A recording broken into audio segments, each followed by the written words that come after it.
ঢাকার শহর সহ সারা দেশে যখন তাপদাহী জনজীবন তৃষ্ণার্ত, ঠিক তখনই হাত বাড়িয়ে দেয় মানবতায় বাংলাদেশ ছাত্রলীগ। আজ ঢাকার ধানমন্ডি জিকাতলা বাস স্ট্যান্ড ধানমন্ডি শাখার ছাত্রলীগ সংগঠনের পক্ষ থেকে বিভিন্ন যানবাহনের চালক সহ পথচারীদের মাঝে বিশুদ্ধ পানি ও খাবার স্যালাইন বিতরণ করা হয়। এই বিশুদ্ধ পানি ও খাবার স্যালাইন বিতরণী মানবিক কার্যক্রমে উপস্থিত ছিলেন ঢাকা দক্ষিণ সিটি ধানমন্ডি থানার ছাত্রলীগ সভাপতি বি.এম. মোস্তফা মারুফ। এছাড়াও উপস্থিত ছিলেন ধানমন্ডি থানা ছাত্রলীগ সংগঠনের কার্যকরী পরিষদের সদস্যবৃন্দ।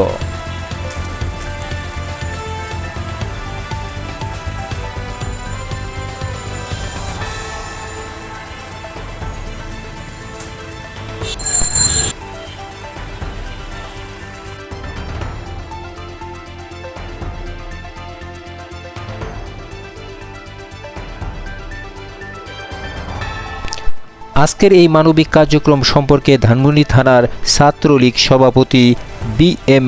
মোস্তফা মারুফ বলেন, এখন বর্তমানে দেখছেন যে বিশ্বের প্রচণ্ড দাবদাহে মানুষের অবস্থা জনজীবন খুব বিপর্যস্ত হয়ে পড়েছে, গরমে মানুষ অতিষ্ঠ হয়ে পড়ছে। তা আমরা ধানমন্ডি থানা ছাত্রলীগের পক্ষ থেকে আমরা ক্ষুদ্র পরিসরে আমাদের যতটুকু সামর্থ্য আমরা চেষ্টা করেছি সাধারণ মানুষ পথচারীদের মাধ্যমে পানি এবং খাবার স্যালাইন বিতরণ করার জন্য।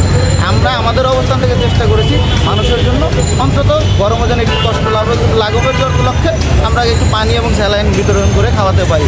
তাই আমরা আশা করব যে আমাদের পাশাপাশি মানুষ যারা সমাজে বিত্ত আছে, তারা বিত্তশালী আছে, তারা যদি এভাবে মানুষের পাশে দাঁড়ায় তাহলে আমাদের যারা সাধারণ মানুষ অসহায় দুস্থ তাদের অনেক উপকার হবে। এবং যেহেতু এই গরমে অনেক কষ্ট হচ্ছে মানুষের, আমরা কষ্ট লাঘবের জন্য কিছু করতে পারলে আমরা নিজেদের থেকে তৃপ্তি পাই এবং আমাদের মাননীয় প্রধানমন্ত্রী দেশরত্ন শেখ হাসিনার নির্দেশ আমরা বাংলাদেশ ছাত্রলীগের জন্য সর্বদা সাধারণ মানুষের পাশে দাঁড়াতে পারি এবং আমাদের নেতা ব্যারিস্টার শেখ মুজিবুর তাপস ভাইয়ের নির্দেশনায় আমরা সকল সময়ে সাধারণ এবং অসহায় মানুষের পাশে এবং মানবিক কাজে সবসময় সংযুক্ত থাকার চেষ্টা করি ধানমন্ডি ছাত্রলীগ। এবং আমরা এখনও যেমন করছি এবং সামনের দিনগুলোতে আমরা এই কার্যক্রমগুলো অব্যাহত রাখতে চাই।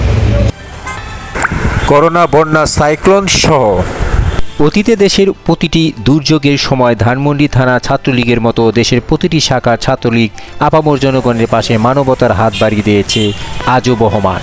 আগামীতে তা চলমান থাকবে সেই প্রত্যাশায় আমাদের সকলেই।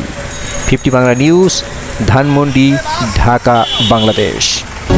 সংবাদ প্রকাশে 50 বাংলা নিউজ।